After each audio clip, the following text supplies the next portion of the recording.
Do y'all have any idea what he said? He talks so slow. Oh my goodness, so slow. I'm like, I have no idea what he's saying. That is so slow. I'm just joking. That's Christian. If you don't know Christian, well, you just saw him up on stage, and then he's up on the screen. He's everywhere. So Christian leads worship for us every Saturday night, and then some on Sundays. And he also is our high school director. And so if you're a high school student, love for you to know Christian, connect with him Wednesday nights. There's a good little group that happens right after Cal.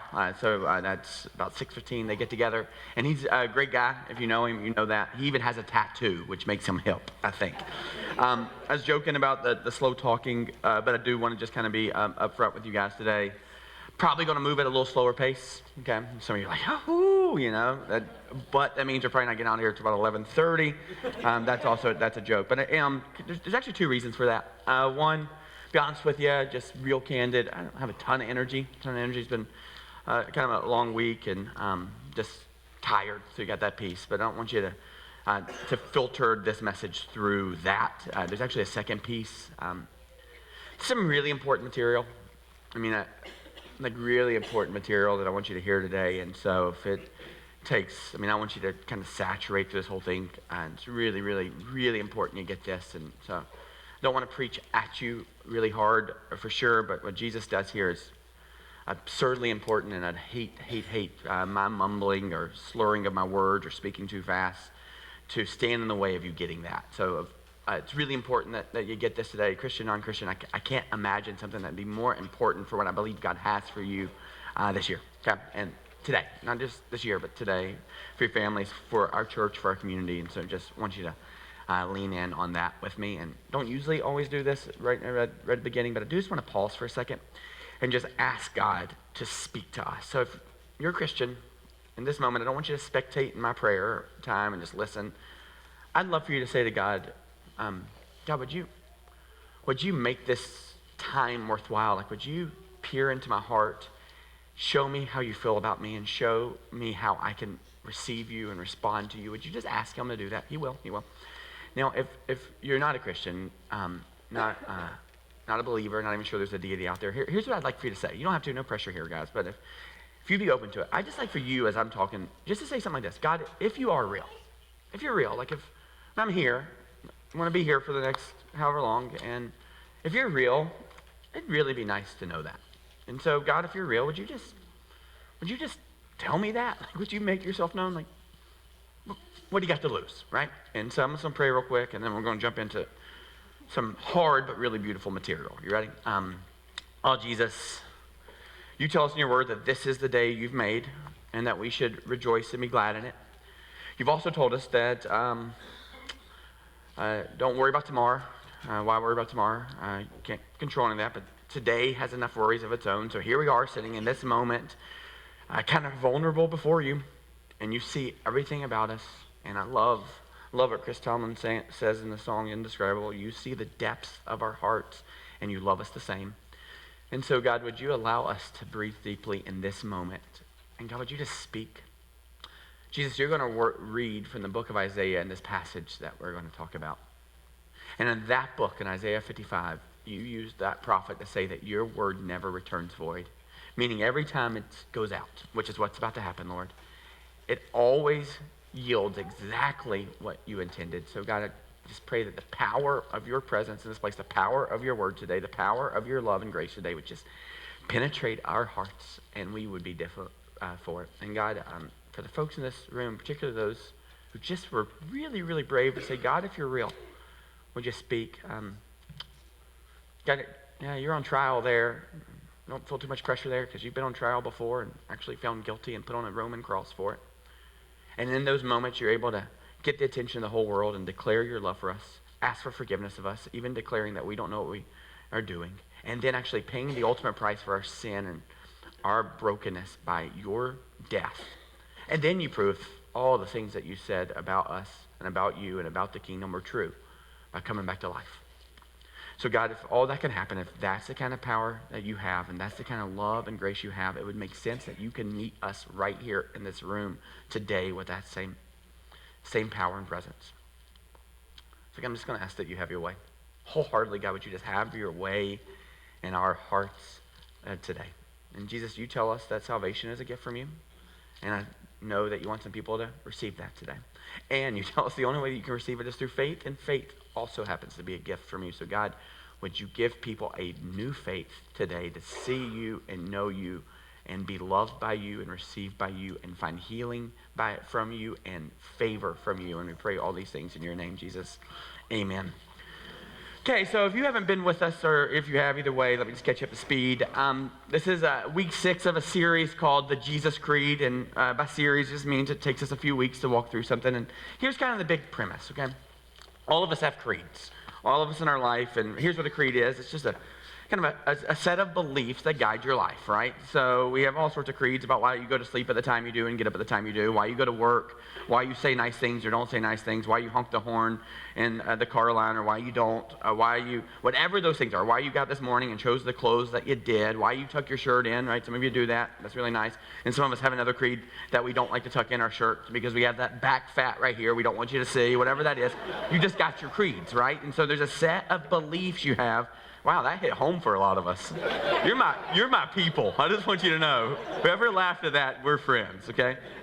So there's just these creeds, these part of our lives that just go, we have these beliefs that therefore determine how we act, right? And so the premise of this week 6, we got 2 more to go, is how's that creed working for you? How's that creed working for your marriage? How's that creed working for your family? How's that creed working for your anxiety? How's that creed working for your sleep? How's that creed working for you? And I think if we were to pause long enough, we'd go, well, some days it's not bad, but it's not all that we want it to be, right? You don't have to be a Christian to agree with that. It just seems like there's something looming out there that's better than what's current. But we don't want to, we've gotten smarter, right? So we don't want to chase that carrot too long because we've just kind of convinced ourselves that nothing around the corner is going to make us any more satisfied than where we are. So some of us haven't gotten there yet. We're still searching. Others of us are kind of in this spot we're going, I guess this is it. I guess this is it. I guess this is how I'm going to live. I guess this is what my marriage is going to look like. I guess this is how our family's going to be. I guess this is my job. I guess this is it, right? And what's really confusing about that is we have this desire for a fulfillment we haven't received, and a lot of us either keep trying to do it and end up defeated, or we end up in a spot where we just settle.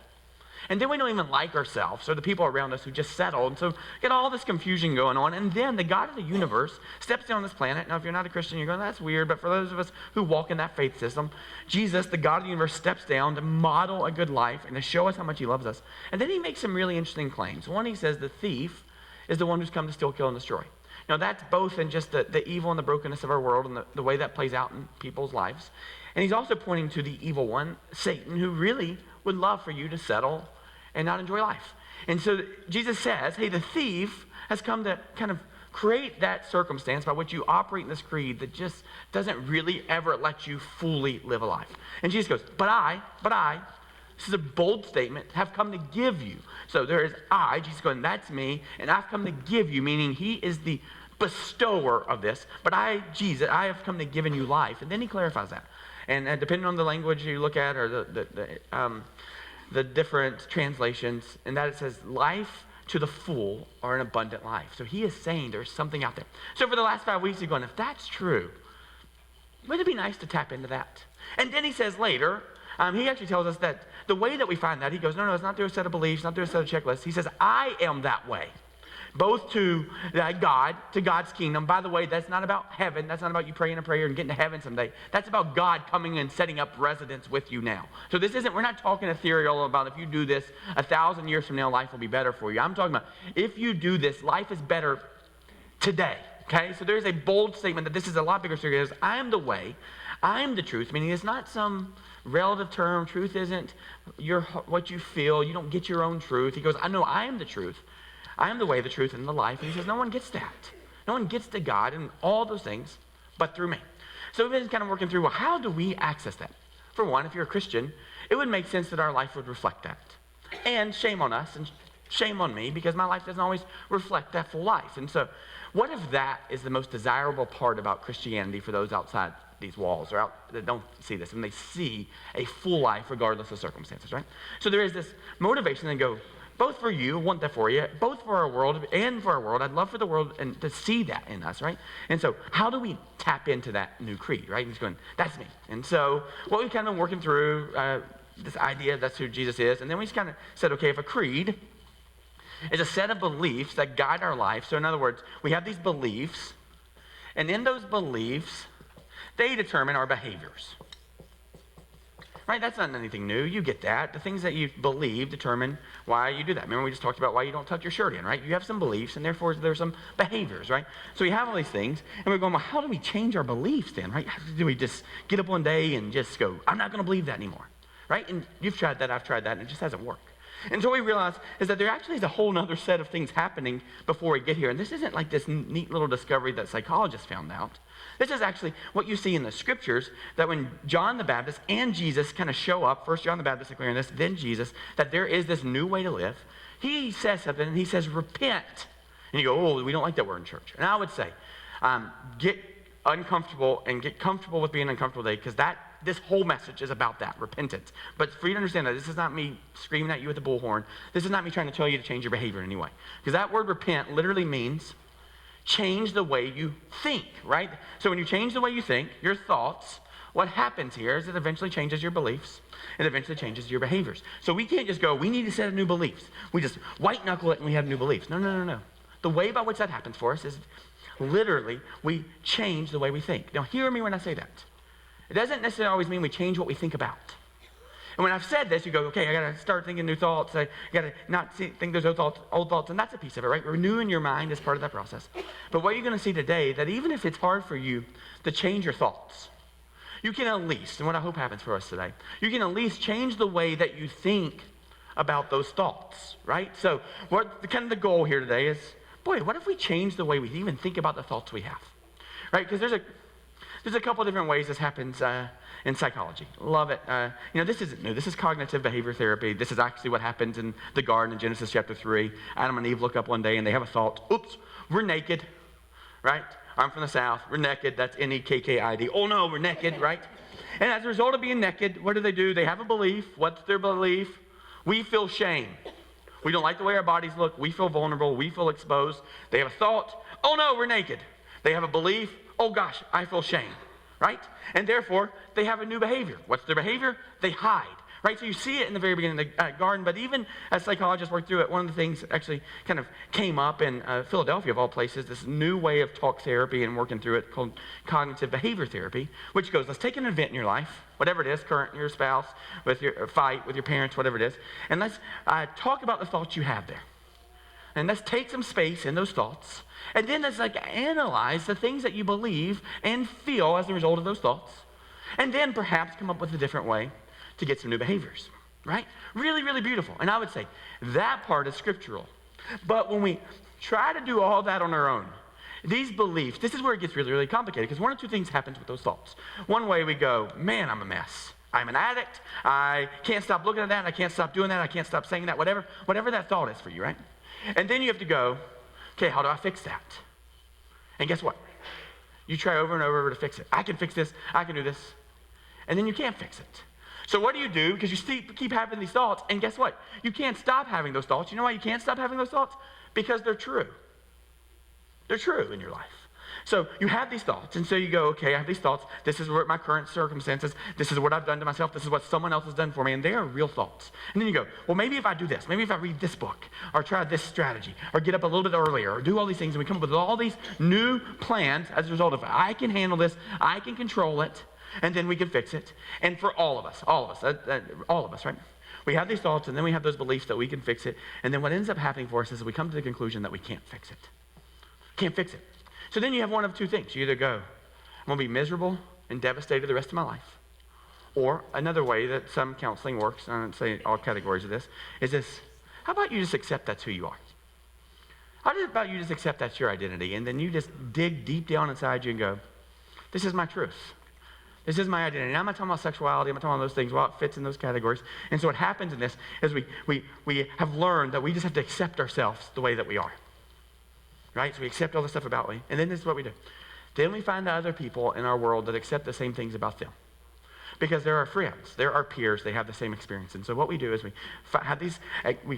finally come to some agreement about ourselves and go, yeah, that's never going to change. This is just who I am. This is how I was made. This is how I got to follow my heart. And then we search for the people around us that have the exact same problems, the exact same experiences. And then we invite them into it. And we just start to accept each other as we are. And in one way, it feels glorious because we have felt so alienated and ostracized, and finally we found our people, right? And so it feels so good. But deep down, it also feels really bad because you can't ever get freedom from the things that you want freedom from. The reason you had those thoughts was because they created pain in your life. And so then you go, well, I got to do something about it. And so finally, there's this tension inside of us because of our thoughts, right? There's something wrong that I cannot fix. So either I can try to keep fixing it and be exhausted, or I can find other people with the same problems and we can just support each other. And by the way, so I think the church has a beautiful opportunity to invite people in and love them in the middle of whatever their mess is. But, there's something about this that goes, we have to change the way we think about the things that we're thinking about and come to some new conclusions. And you're going to see Jesus do this today in a really beautiful way. So we saw it last week that Jesus literally comes to a woman in Samaria. So kind of the idea was let's pretend this is Mediterranean Sea. Jesus was down here in Judea. This is where Jerusalem is. This is a real religious area. They're really good at pretending like they have their lives together. They perform the right things. They go to church every week. They empty their sin buckets and pretend like their life's together. And but some people are not liking what Jesus is teaching, particularly the religious leaders. So they're going to try to inflict some pain and thwart God's plan. So Jesus goes, okay, it's time to leave here for now. And he's going to go back to a place called Galilee. Now, Galilee has a couple towns in kind of the province. One would be Capernaum. That's where Peter's from. And then Nazareth. That's where Jesus is from, so this is his hometown. And Jesus is going to go, it's time for me to go back there. But before he goes back there, he decides to take this direct route through a place called Samaria. Now, this is unfounded for these Jews because they hate the Samaritans. The reason they hate the Samaritans is because the Samaritans have taken the best of their religion, that is, their religious leaders, and their promise that God will forgive them with all the pagan stuff, right? I told you last week that in Samaria, they had this weird way they worshiped, and I was very guarded with it, and I'll try to be guarded again. And the way by which they worshiped this God was they would go to the temple and they would not wear any clothes. And like what I said last week, I want to make sure you understand this. And in that worship, there was a lot of friction. That's it, okay? And so in this place, they would go here. And so these Jews hated them. And so what happened, and people are traveling between these two provinces, they would go around, right? They would circumvent Samaria. And this was a 3-day trip. This is a 6-day trip. And Jesus goes, no, I got to go right through. I got to go right through. And he says, I need to go right through. And what we saw was he ended up coming and meeting with this Samaritan woman. And he reveals her thoughts. One of the things he says to her is, you've had 5 husbands. I've had 5 husbands. You can pretend that's not the case, but it's the case. So we can go, that's not the case, or you can go find your other people who've had 5 husbands, and you guys can just sit there and do whatever you want to, bash men, you figure out life, come up with a different plan, whatever it is. And he goes, let me tell you what's going on in your world. I know your thoughts. You've had 5 husbands, and you're living with the 6th. And then he starts showing her a new way to believe. And he's going, here's what he says. He says, see, what you're looking for is some water just to meet your needs today. And the reality is there's something much greater than that. And he says, it's not just about the water that you need today. And he says something so profound. He says, what I give you is living water. Now, this is really important. And I don't think we can talk about Jesus' creed without understanding what he's saying there. And here's what he's saying. He's saying, yeah, all this stuff you're trying to figure out in the here and now in your days, how do you pay your mortgage, how do you eat your food, that's okay, or the things you need to buy. But the reality is at some point, all that stuff will not matter. You will not have your house at some point. Every single thing that you bought this week will eventually end up in a landfill, right? Even the food you eat, you can drink and eat it, but tomorrow you will be thirsty and hungry again, he says, because you're just talking about your physical needs. And what's crazy is we have this whole world talking about our physical needs and doing all the stuff he's doing, but there is a spiritual side of you. And you don't have to be a Christian to know that, right? There is a soul that dwells deep within you. There is a soul, right? And that soul will live forever, which I shared with you last week. Devastating to look at. Suicide rates are twice as high as now as they were 10 years ago. That means every person you interact with, based on the data, is twice as likely to take their own life as they were 10 years ago. Want to hear something even worse? For 10 to 14-year-olds, it's now 3 times as likely. And the second leading cause of a 10, 11, 12, 13, and 14-year-olds, death. Why? Because there's something about our soul that feels so broken and complicated, and we think about ourselves and go, the only thing I want is not to have to deal with me anymore. I can't deal with the pain of me, and so what's the solution? How do we separate ourselves from that when we take our own life? Now the reality is what Jesus is going is, that part of you will be with you forever, and if you don't figure out a way to nourish it and give it the nutrients it needs, you're going to live in pain. Hey, yeah, there's some thoughts. You've had some husbands and you thought that would feed your soul, but it hasn't. So let's think about a different thing and going, here's the belief I want you to have. You have looked to feed your soul in places that can't feed it. And let me just offer you that there is a place to feed that thing that you're looking for. And he goes, I am he.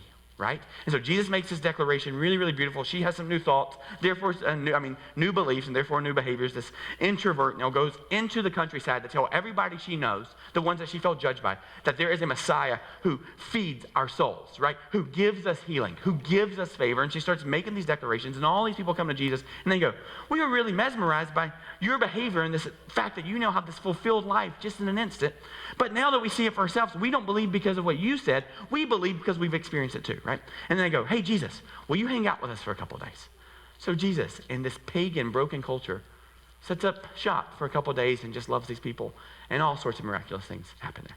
And then Jesus goes, okay, time for me to go. And guess where he goes? He goes back to his hometown. He goes to Capernaum, does some neat little magic tricks, tells people about himself, and then he comes to his hometown. Now, what's interesting, before he gets there, in John chapter 4, as John is finishing up the story, one of the things he says is, Jesus is accepted, and he stays for 2 days in Galilee, and then there is a parenthetical in that passage, and he says, but remember, Jesus is not accepted in his own hometown. Dun, dun, dun. Right? This is like the setup of okay, what's going to happen here? So, here we are, Luke chapter 4. Let's see what happens when Jesus enters his hometown. Luke chapter 4, beginning in verse 14, it says, Jesus returned to Galilee in the power of the Spirit, and news about him spread through the whole countryside, right? So Jesus shows, and Luke's like, I want to be clear here. I want you to understand this. He shows up with all of God's power. This isn't just Jesus the carpenter, the boy from Nazareth. This is Jesus in his glory. So he's going, no, he's showing up there, not just as a man, but as God incarnate. This is really important here. Now, if you don't know about the Bible, that's fine.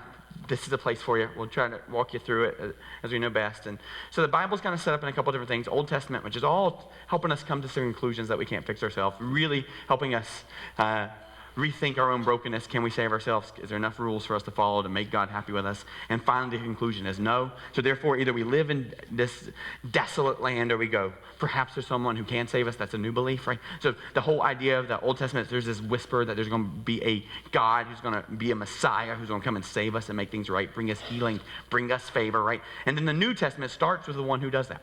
So there's 4 books, Matthew, Mark, Luke, and John. They're all biographies about Jesus' life. For the most part, they're people that followed Jesus, so they knew him well. We could say they were inspired and directed by God to write this, right? And we would say these are God's words written through human beings. But one of these biographical or accounts, one of the Gospels, is by a guy named Luke. Luke had a good job. He was a physician, which is interesting because he's going to talk about being a physician in this passage. But Luke was a physician, scientist, like in the natural world, who was hired by this really rich dude named Theophilus to leave his job, and basically he gave him a research grant. And he says, for the next however long, year, 2 years, whatever, I just want you to go and do all your research like you've already done and learn how to be a medical doctor and turn into an investigative journalist. And I need you to put together this story of who Jesus is, right?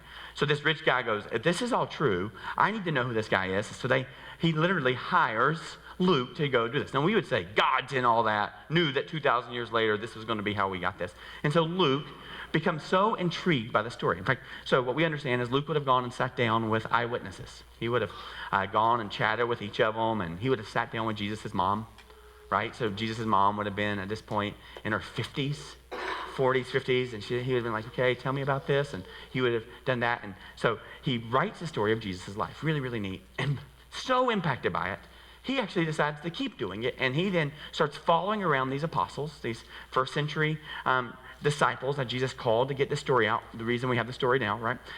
And he starts following them, and he decides to write a sequel to his gospel, Luke, and that's the book of Acts, which stands for the actions of the apostles.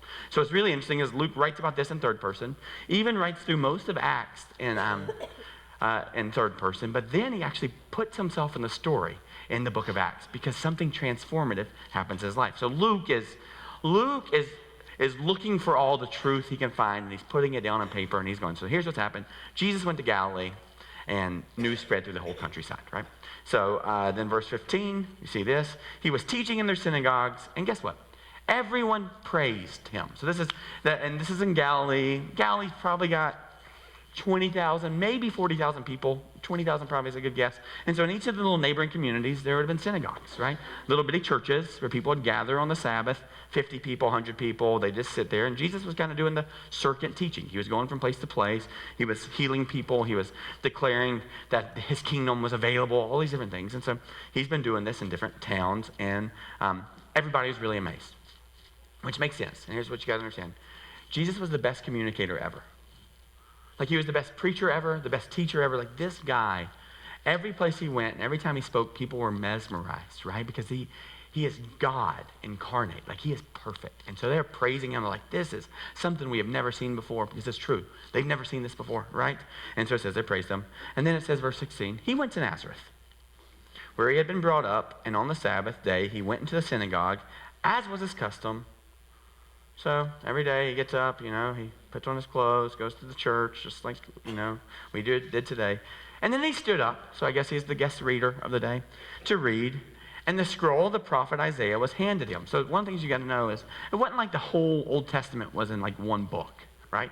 So there would have been like all these canisters of scrolls, and they're like, any, many, miny, Jesus, and they would have gotten one, and they would have pulled it out, and they're like, I guess we're reading from Isaiah today, so it would have been set up on the lectern, or whatever that is. And so Jesus came up, he's the guest reader of the day, and the scroll was from the guy named Isaiah. Now, do you know, Isaiah was this guy in the Old Testament who came to declare that there was hope for the world. But he said it and meant it, and was so intentional to go, but the majority of you are going to miss it. He came to declare there's hope for the world, but the majority of you are going to miss it. The majority of you, and there's different passages, particularly Isaiah 53, where it talks about like he was brutalized and mistreated, and people, the word that he used was esteemed him not. The God of the universe showed up, and people just go, nope, not interested, right? And in that passage in Isaiah 53, that's not the one that Jesus reads today, he talks about that, he says talking about the Messiah, was pierced for our transgressions. So crazy. In the past tense, he's talking about something that's going to happen in the future, right? He was pierced for our transgressions. So he's going, this is what's going to happen. The God of the universe is literally going to be pierced. He's going to be stabbed, right, for our bad behavior, for the fact that we can't fix ourselves. He was bruised for our iniquities, meaning there's something about Jesus is going to be beat for this. You go, I'm not sure I can believe that. Yep, I get that. And that's what Isaiah's saying is saying, you're not going to be able to believe it. You're not going to be able to get this. And then he says this. So pierced, that's past tense. Bruised, past tense. And then he says something so crazy. Like, he changes, all sorts of bad grammar. And he goes, and by his stripes, we are healed. So he's literally going, there's this guy, he's going to show up, and he's going to take all the pain on our behalf. You're not even going to be able to believe it. And that pain is actually the thing that's going to bring you healing. So Isaiah's going, there is healing and favor available to you, but you are missing it, right? So that's the passage of Isaiah, right? You are breaking God's heart, and he is devastated and angry that you cannot get this. Like, literally, the God of the universe has given you the gift of absolute healing and absolute favor, and you go, oh, not that interested. So that's the book of Isaiah, right? And so as all that's going on, so he's reading, and it says, he stood up to read, and the scroll of the prophet Isaiah was handed him. Unrolling it, he found the place where it is written. So Jesus, here he is, everybody's listening. The Spirit of the Lord is on me.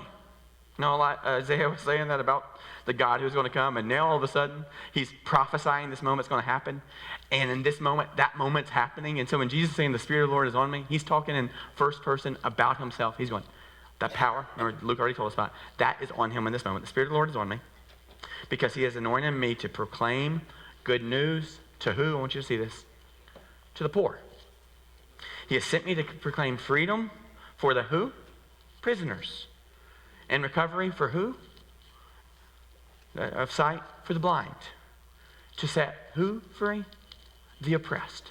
So he's going, for everybody who has come to some conclusions that they are prisoners, that they don't have any freedom, that they have come to conclusions that they can't fix themselves. Guess what he came to do? That they're blind. They can't even see the world the way that they think God wants them to see it, right? He's going, this guy, the Spirit has come on me to set all those captives free, to bring complete healing, to usher in my favor. Watch this. This is what he says. And to proclaim the year of the Lord's favor. So this is always weird for me to talk about. I always feel so uncomfortable because, guys, I'm just going to be honest with you here. Like, when I say, I think the Lord wants me to say this, I think this is what the Lord's doing in our church, I think this is what the Lord's kind of saying. Like, I'm just being honest with you here. I'm probably 80% certain. Maybe the dial tips to about 85 or 90. It's not like God has this audible voice that just speaks. When I read his words, I'm 100% certain those are true, right? And so just feel like the Lord is, oh man, just for months now, last couple months for sure, there's just been this, feels like a reckoning going on around us. And if you're familiar with the Jewish New Year, kind of the old year ended in October, okay?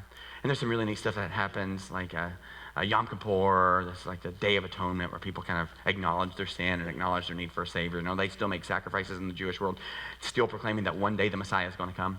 But there's this understanding that there is this God who's going to come. And so while it ends in October, the New Year's kind of ushered in November. Here we are. And it's usually ushered in with some real pain and discomfort and complications. It's kind of, there's this reckoning and all this stuff. And I do feel like the Lord has just been saying, no, there is this favor that's available for our church and our community. And I just feel like he's saying, this is it, Josh. This is it. Like, this is the year. And so I want to just be real clear here. While this was being said to this church in Nazareth, God's word is both timely, meaning those guys need to hear it, and timeless, meaning it is just as pertinent and just as important in this moment as we read it as it was 2,000 years ago. So this wasn't written just for them. This was written for our church. This was written for your soul. This was written for our community, right? And so he is going, let me read this news and tell you that here I am, and let me tell you what's available to you: freedom and healing and favor. And you would go, I'm suspicious of that. You know how I know you would say that? Because I too am very suspicious of it.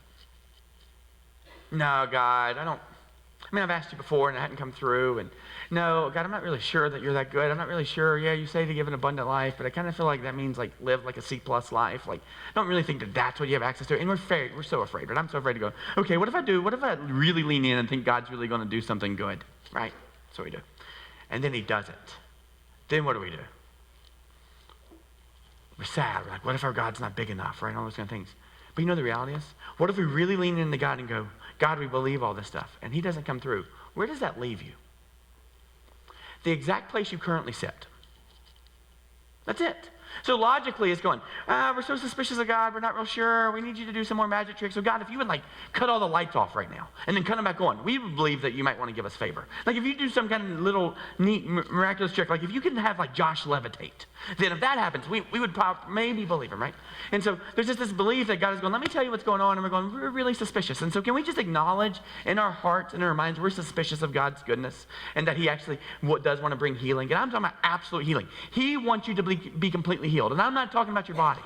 I'm talking about your soul. He wants to feed you living water right now from this day forward. And can we just acknowledge that we're just suspicious of that? If you're a Christian, can you acknowledge, yep, I'm suspicious of that? If you're not, obviously you'd be suspicious of this weird hippie of a dude with a beard 2,000 years ago who wore sandals that you're going, yeah, he's the guy who's going to bring me healing. Like, can we just acknowledge that? And then if we acknowledge that, we are in the exact same spot that Jesus is teaching these people, which is just beautiful. So all of us are in the same spot, and we get to do something with it. So he continues, and he says this, so good. Then he rolled up the scroll, gave it back to the attendant, and sat down. So he goes, here's Isaiah. Daddy and I and Isaiah did a good job with that book, right? Then he just sat down. So I don't know if the rabbi gets up next and kind of pontificates on that. I don't know what plays out in this world. Really do want to understand first century Jewish culture. That's kind of where the Lord has me for the next year. So that's where all my study is going to be. I'd love to know all this stuff and read it through that lens. So he sits down, and everybody's like, they're not looking at the rabbi, right? They're not like, wow, he's got one of those really nice long beards, right? They're not even thinking about that like, at all. They're just like, wow, that's a really nice little hat he's got there. Like, none of that stuff's going on, right? They're all just staring at Jesus, right? And it says all the eyes are on him. So just like, oh, I guess they're paying attention. Let me continue. And he says, yes. He began by saying to them, today this scripture is fulfilled in your hearing. So they're all looking at him. He's like, oh, I think they still want me to talk. So he comes back up, picks up the mic. Today, the scripture is fulfilled in your hearing. Right? I mean, this is crazy news. Everything they've been looking for thousands of years. In this moment, he's going, today's the day. Now, remember, this message is both timely, meaning he was speaking to a direct group of people, and timeless, meaning that same statement is just as true today in this building, in your lives, in your families, in your home, in this community, as it was then. He's going, today, you didn't know this. You didn't know that's who I was. You didn't know that's what I was offering. You didn't know I was offering freedom from oppression. And you didn't know I was offering sight for the blind. You didn't know I was offering healing and favor. But today you know that. And today, the scripture is fulfilled. All spoke well of him. Wow, that's really neat. Jesus is a good communicator. We're amazed at the gracious words that came from his lips. Wow, that was really good. He was funny. That was nice. Like, I was captivated. Wait, isn't this Joseph's son? Right? So, like, they're missing it. They're going, oh, that was a good little talk. Man, that was the best church service we had in a while. Like, I wasn't bored. I didn't look at my watch. I wasn't ready to eat. This is really, really good. I didn't think it was too long, right? That was really, really good. Man, I understood all of his words. Not like 70% of them, whatever that is, right? And so, in this moment, they're going, oh, that's really good. I thought that would get more laughter, that I understood 70% of his words. Okay. And then Jesus going, oh, boy, guys, like, you think this was a cute church service, but you're missing it. You showed up for a cute church service. The God of the universe is trying to speak to you and tell you how much he loves you and what kind of plan he has for you. And you go, that was a good talk. No, the God of the universe is trying to speak to you, trying to tell you how much he loves you, to offer you healing and hope and favor. And you go, oh, that was a good talk. And so he peers in. This is what he says. He says this. Jesus said to them, surely you will quote this proverb to me, physician, heal yourself.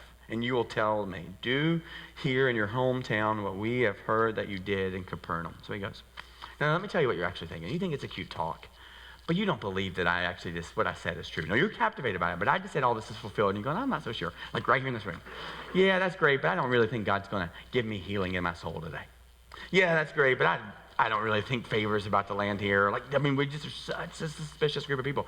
And he's going to quote a proverb. Now, this isn't a proverb like you think in the Bible, the Proverbs, right? This isn't one of those. This would have been a Greek proverb. In fact, if you're familiar with Aesop fables, like Proverbs, we don't get those written till, nearly 1800 years later when Jesus says this.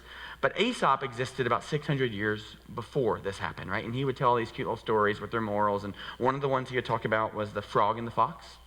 And that fable, the kind of this idea that they're really saying, hey, if you want to be a physician, shouldn't you actually have your own life in order first? Shouldn't you actually be healed yourself first? Shouldn't you have good health before you're telling other people to have good health?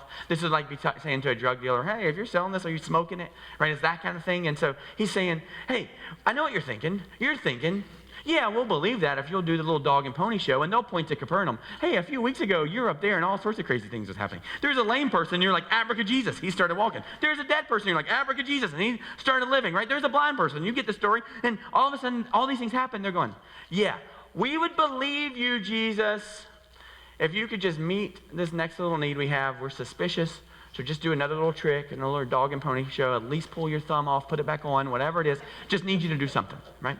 Because if you just do that miracle, then we'd believe you. And we're saying, God, if you would just speak loud, like right now, audible voice, want to do it, God? Okay, can't believe it then, right? And so he's just peering into just a suspicion. And he's going to point out why that's such an issue for us. And here's the issue. You'll see it at the end. Even if God did that miracle in your life, you wouldn't believe. You would ask for another one, right? Like if we just look at our world and how it's developed, we are experiencing miracles every single moment of every single day. Take a breath. All that oxygen, did you create? Oh no, but photosynthesis plants did it. Could you at least just for a second be marveled at the fact that our waste creates carbon dioxide, plants suck it all in and make some oxygen, and we go, yeah, that's science. And the God of science created that. You see, if we pause long enough to look at all the miracles in our life, that nothing is just a mere flip of a coin, we'd be mesmerized. So it isn't that we need more miracles, right? It actually, there's something else going on in our hearts that we have to deal with, and Jesus is about to hit this hard. So watch what he says next. Truly I tell you, he continued, no prophet is accepted in his hometown. He's gone, look, you are so familiar with me. Church, we're so familiar with him. We're so familiar with how things work in the Bible. We're so familiar that it's just hard for us to believe in this weird supernatural God who actually wants to provide healing. right? The way we as Westerners look at God and his supernatural work and his healing and his favor is so different than what you see in Africa and Asia.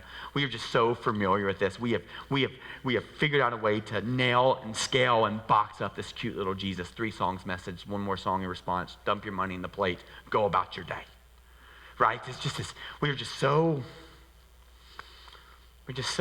comfortable in our own world and just going, see, a prophet's not accepted in that comfort.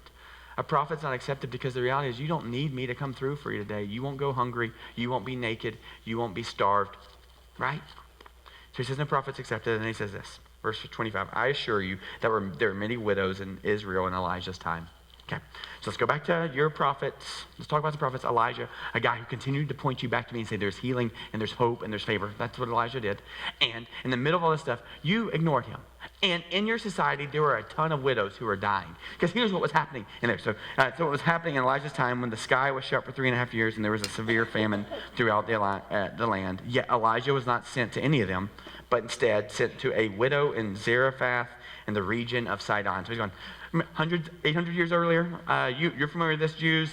You had your boy Elijah, right? He showed up, and the society was really, really broken, this kind of thing. We'll worship God some, but we'll really do our own thing. And one of the things that people worship, there's a king named Ahab, and he had a mistress, wife, girlfriend, whatever category you want to put Jezebel in, who kind of led him to this belief that there is this God named Baal who provides. Now, you don't have that God. You have karma. You have all sorts of other gods. But this God, what it provided was 2 things. Rain, because it's an agrarian society, agriculture. Without rain, you don't have crops. And not only was this God over the agriculture, the rain, guess what else he provided? Fertility. That means in order for you to have a baby or for your cow to have a baby, Baal had to be involved. So they would worship this false god. And guess what? Baal didn't do anything for him. You know why? Because Baal isn't real. Right? And so they would worship this thing, and they're going, no, we don't need you, God. We got our own little system. It works. There's water. Like somehow they're giving Baal credit, not evaporation, precipitation, and a God who oversees those things. So God sends Elijah in and goes, hey, I'm going to need you to tell all them. I'm going to need you to tell them that for over 3 years, I'm going to shut down water. You know why? Because you're giving credit for a provision that doesn't come from Baal. So I'm going to remove my provision. I'm going to remove my protection. And you're hopefully going to have some new thoughts about we can't save ourselves. And then you're going to have to come to a conclusion about what you do with your beliefs. Right? And so he sends Elijah to do that.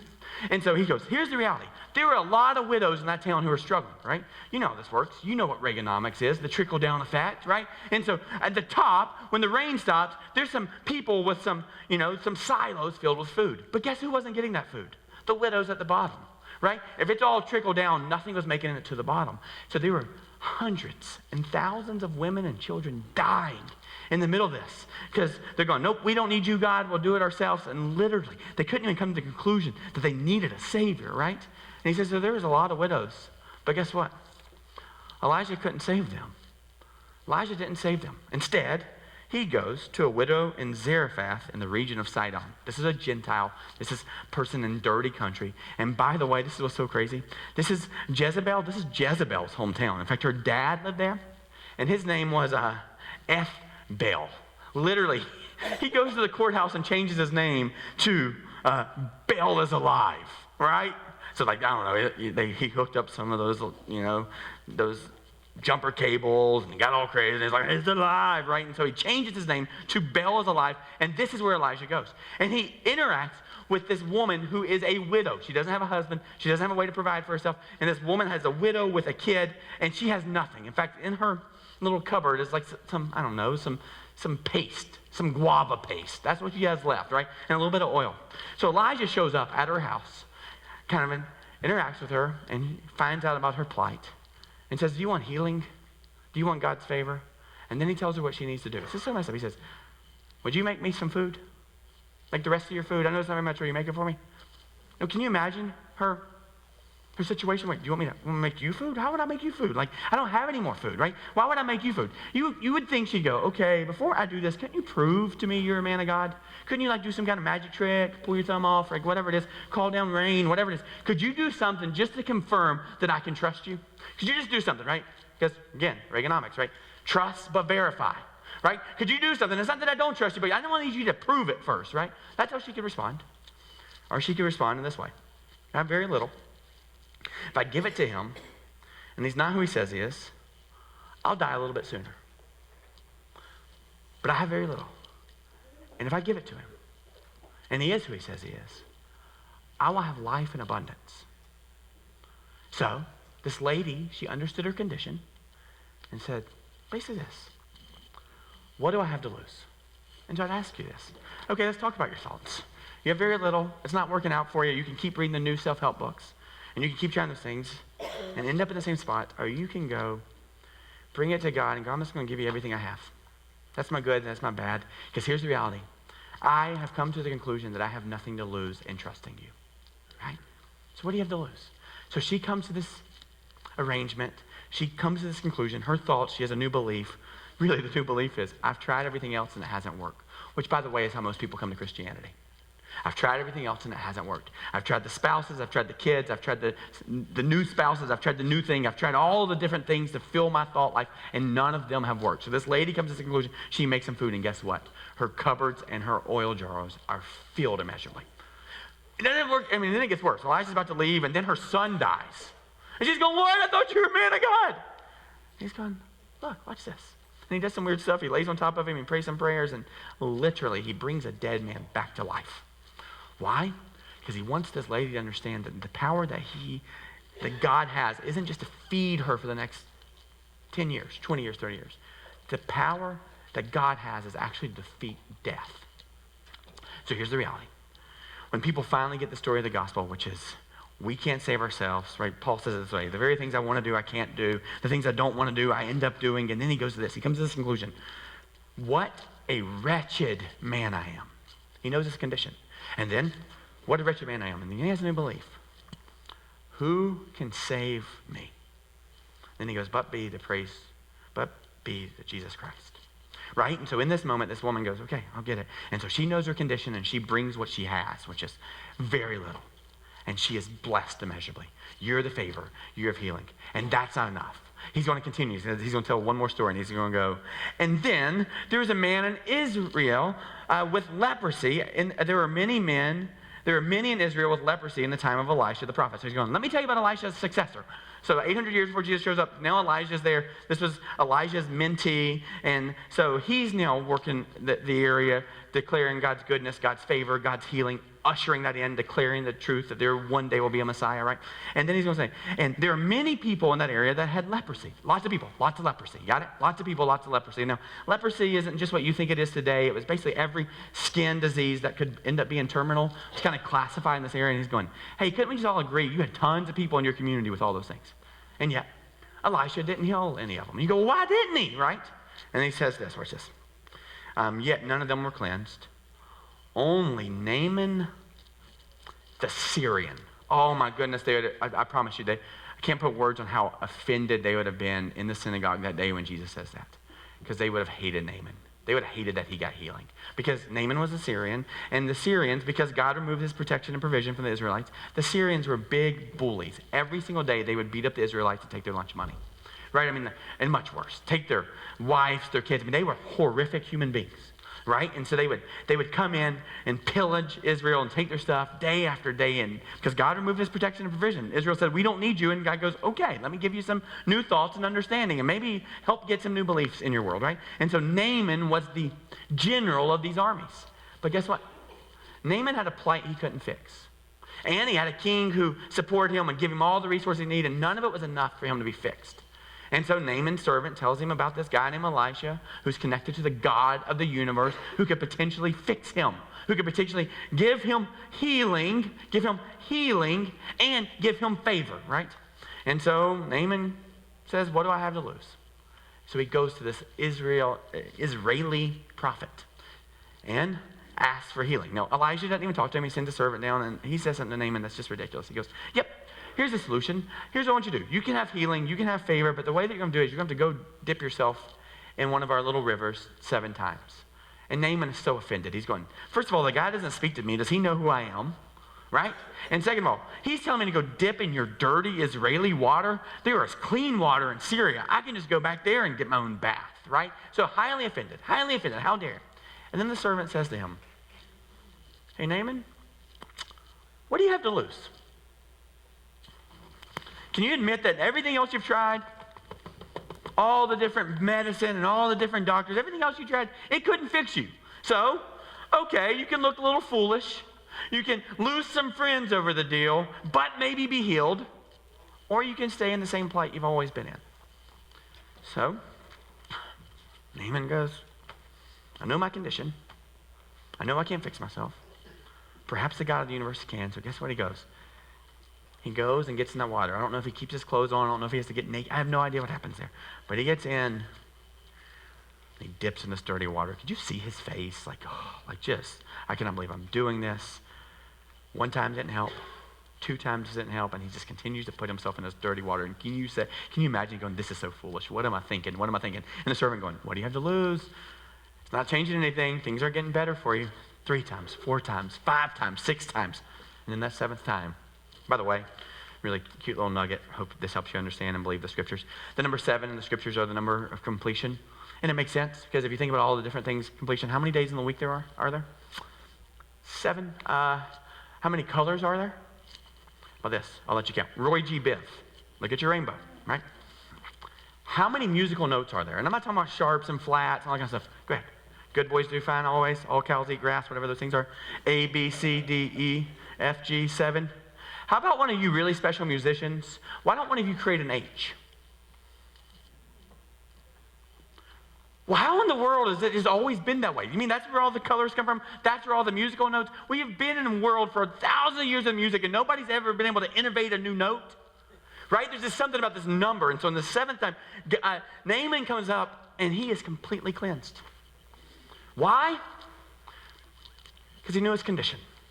So when we survey what's going on with the gospel, and really in here, I just want to be very blunt with you. The real reality of why you can't accept this is either because you are so scared to death that God's going to fail you, like the widow. And I'd go, what do you have to lose? How's it working out for you now?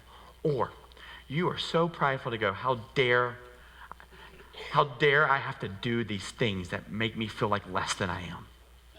And I would just offer on either situation the real reality of why the gospel is so hard to penetrate our hearts, particularly in America. It's because you don't really know your condition. Hear me, guys. I don't know my condition. I don't know my condition. Every time I try to fix things on my own, every time I try to get ahead of something, every time I try to resolve all these things, the reality of what I am saying and you're saying is we don't know our condition. Hear me. You don't know your condition. This is what's so beautiful. Every single person, I don't know, 400 people in this room, right? And all of us have the same condition. And here's what that condition is. You cannot fix yourself. I'll just tell you, you can't. You can keep trying, we can keep trying, but at some point we got to go. We cannot fix ourselves. What a wretched person I am. Who can save this body of mine, right? At some point we got to go. So we don't go, I'll just accept myself as I am. No, you can't fix yourself. And the way that you are isn't good for you or your family. You can't fix yourself. So you go, let me find a group of people that will love me the way I am. That's really good. So all of you can live in that misery. Or you go, this isn't who I am, but it's not who I want to be. And who I want to be, I can't make myself be. Then perhaps you can change your beliefs. And in those beliefs you can go, what do I have to lose? What if I actually did trust Jesus? What if I actually did say, God, would you come in and intervene in every part of my life? Watch what happens. All the people in the synagogue were furious when they heard this. How dare him tell me we have a condition? How dare he compare me to that widow? I'm special. I have my own cupboards filled with food. How dare he compare me to that broken Syrian general? We're better people. We're more moral people. We've never sinned in that way. How dare him, right? They got up. We're so godly. So they got up and drove him out of town, took him to the brow of the hill on which the town was built in order to throw him off the cliff. We're not like those people. We don't hurt people. Let's just kill him. Right? Like just this broken unawareness. We're not like that Syrian general. We never take anybody's lunch money. But boy, would he push this prophet, this man of God, off a cliff. Now watch this, verse 30. But he walked right through the crowd and ran on his way. Remember, they were looking for a miracle. He gave them one. And they completely missed it. They're going, what happened to him? We're about to push him, and all of a sudden how did he get down the hill? Right? Like even that, but it wasn't enough because there was something so deeply rooted in their heart that they could not acknowledge in their pride and arrogance that they had a condition. And so I just plead with you. And will you plead with me There just comes to the conclusion that we have a condition, and there's no way we're going to heal ourselves to that condition, and God wants to heal you, and God wants to bring you his favor. And so the band's going to come up, and we're going to sing this song about not being gripped by our sin, by God's grace. And as they come up, I just want to tell you real quickly about this story. Read it a long time ago. It's about how people in Africa and other places, it might not even be true, catch monkeys. But here's the idea of the story. They take a gourd, right? A gourd. They put some orange peels in it. I don't know. I think they should have put banana peels, but they know better than me. And they put it in this gourd. So they hollow out a little hole, and there's this gourd. And all they do is they take these gourds with the orange peels, and they hang them in the trees. This is how you catch a monkey, right? And then a little bitty hole, right? Enough for the monkey to get their hand in it. But guess what happens? Once they grab the orange peels, see what happens there? Their hand's too big, and they can't pull it out. So these monkeys just stay and fight all night long going, I'm not letting go of this. This is my orange peels. This is going to be my satisfaction. This is going to be my salvation. And then these monkey catchers come up the next day. They don't do anything. Except walk in, and here they are. They're coming right into them, coming right to get them. And literally, the very thing that's leading to their captivity, they will not let go of. And these guys can just walk up with their club, hit them over the head, grab them, shackle them, put them in the cage, whatever. And the very reason that they can do it is because these folks will not let go of whatever it is. Right? Naaman will not let go of this arrogance. And finally goes, this very thing that I'm clinging to is not saving me. In fact, this very thing I'm clinging to is leading to my captivity and pain. So the very best thing I can do is go, what do I have to lose? A couple of orange pills? Right? And so we're just going to sing a song, and maybe you want to stand up and sing, or maybe you just want to sit still and go, God, I am gripping the wrong things in my life. And I don't want to grip my sin. I don't want to grip these things. I actually don't want to grip anything. What I want is I want to come to you and allow you to grip me with your loving grace and mercy. And so the band's going to lead us in this. And I just want you to get these words that God wants you to know you have a condition, not because he doesn't love you, but because he loved you so much that he came to fix that for you and bring you healing, and bring you hope, and bring you favor. And the only thing that's standing in the way of that, is you, me. So I want you just to pause and consider this. Consider what you have to lose here. And so would you lead us as we sing? Thanks, guys.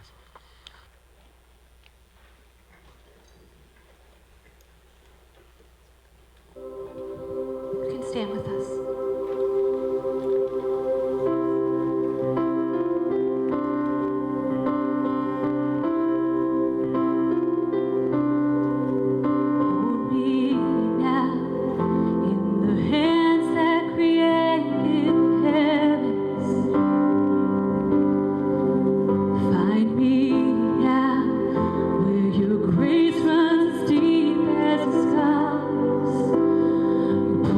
Me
So if you're new to this whole thing, let me just be really clear with you. There is nothing you could ever do to make God love you any less. And guys, for those of us who live in this religious world, there is nothing you could ever do to make God love you anymore. His grace is so gracious to you. And all that he's looking for you, he initiates it, and you're going, what does it look like? How do I receive that? You just receive it. Like, I don't want to overcomplicate this. You just receive it. The Bible is very clear. It says, whoever calls upon the name of the Lord is saved, is healed, finds his favor, becomes a child of God. So how do you do that? You surrender. You go, God, you're Lord, meaning you're the boss. I want you to hold me. I want you to lead me, and I'm just going to give you my whole heart. Boy, is it broken. Boy, is it messy. That's it. You want to be good with God for here through all eternity. You just say, God, I believe you're Lord. And I believe you're the only one who can fix me, and I'm going to ask you to enter my life. That's it. You can walk out of here right with God for all eternity. You're going, I'm just suspicious. What do you got to lose? What do you got to lose, guys? So, no, it's more complex. It's more nuanced than that. You're going, I got some stuff in my life. Boy, there's some pain. Is that going to take all the pain away? Maybe not. But you know what will? Little by little, day by day, he will walk with you. And guess who he gave you to walk with you? Look around. Hundreds of other people. So as folks are exiting that way, you want to talk to someone, pray to someone, right here to my right, there'll be people who would be happy to pray with you. If you're brand new to this thing, we would love to get to know you. Would you jot your name on the back of that bulletin and stop by the info center on the way out and just let us know you're here. We'd love to give you a t-shirt. It's a gimmick. We're just trying to get to know you. And so would you do that? Got some prayer requests on the back of that. Or if you have questions about all this, jot them down there, and we'll do the Overtime podcast this week, and you can listen to that. But that's it. You guys have a great week where you walk with healing and favor this week, because that's what the Lord wants for you.